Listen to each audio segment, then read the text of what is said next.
Hello friends, I am here with a very interesting topic today. I say so interesting because we are always worried that there is a dasha sandhi, which means one of your dasha is coming to an end and the other dasha is just about to begin.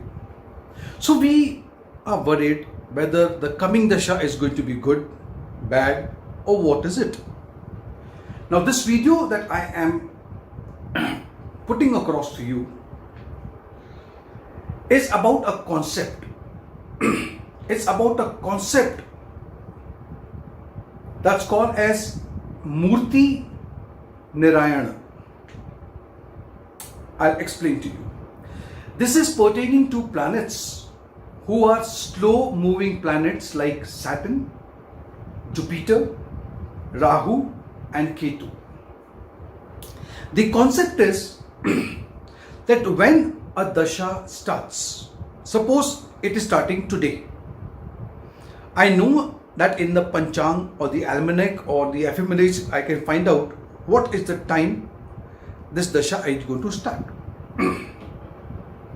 We don't want to be very precise.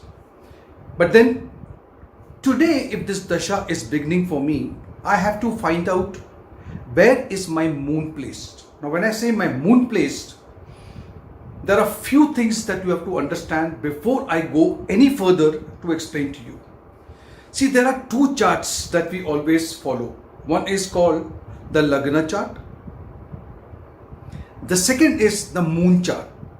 In the moon chart, wherever in the Lagna chart is your moon, you have to rotate and bring the moon to the first house, which means it comes to the position of the Lagna, and from that point you have to see transits are looked from the moon, right? Okay. Now if moon on that day when the dasha started, and even for Saraswati, the day the Saraswati starts, like in 2020, when on the 24th of January Saturn moved from Sagittarius to Capricorn, you can find out on that day where was the moon in which Rashi, and then check that Rashi from your moon in the birth chart, how far is it, to find out whether this particular Saraswati is going to be good or bad. Similarly, the coming dasha or antardasha is going to be good or bad. Right? Dasha is the main focus out here. Now to make you understand, let's go on the board. I want you to pay attention and understand each and every point very, very clearly.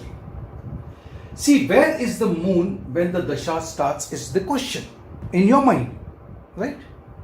This concept is important especially for slow moving planet like Saturn, Jupiter and Rahu Ketu. These are slow moving planets. Now you have to consider the bhava means house, from the moon sign, not Lagna. I am repeating, it is the moon. That is why I bought the moon on the first house.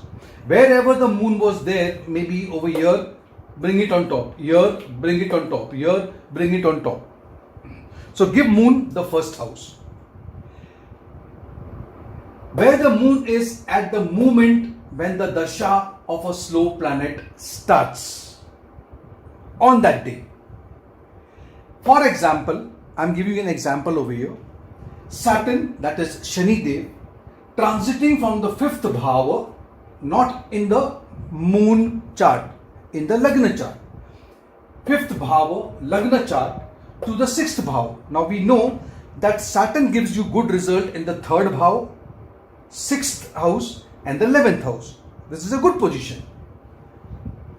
This is a great transit in the 6th house now, and you are very happy about it because many astrologers have mentioned, and I have read in the book, that 6th house my Saturn is entering is going to give me a good result.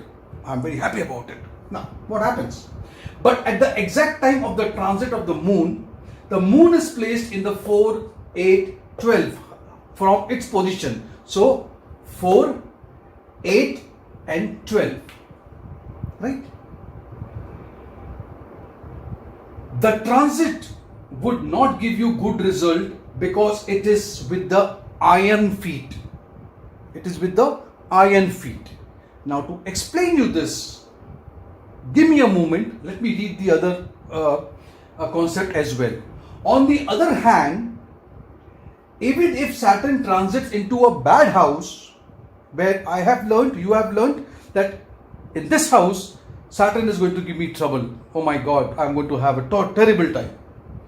But on that day when it entered into the said bad house, the moon is placed in 1-6-11. 1-6-11. In spite of being in the bad house, Saturn is going to give you excellent result. Why? Understand this concept. If from the moon, if the moon is in the first, that means this position 1, 6 and 11, it's called as Swarna. Swarna means gold. Swarna Murti or the gold feet. Full good result, or I would say excellent result. If moon is from its position in the 2nd, 5th and the 9th house, I have written over here silver, silver, silver, Chandi Murti, that's less than 100%, a little less than, but yet good. If it is in the 3, 7, 10, 3, 7, 10, that's copper, copper, copper, tamba, tamba, tamba. It's a tamba murti. Moderate, just moderate results can be felt, I would say 50%, 60%. But if it is in the 4, 8, 12 house, as I explained you over here, iron feet, that's called Loha. Loha Murti or iron feet, bad results would be felt, experienced. Now, if possible, copy down at least this so that the concept is very clear with you. And this is how you are going to look at all the dasha when it starts. Don't go into antardashas, but dasha, and especially the Saraswati. If you want to know the Saraswati, how it's going to behave with you, it's very important. Before I end this video, I will again repeat. This is the moon Lagna chart, and the positions that I am talking about, Sun in Saturn coming from 5th to 6th, is not here 5th to 6th. No, it is in the Lagna chart 5th to 6th. Right? And then see how it works for you. And I'm sure you are going to really find it very, very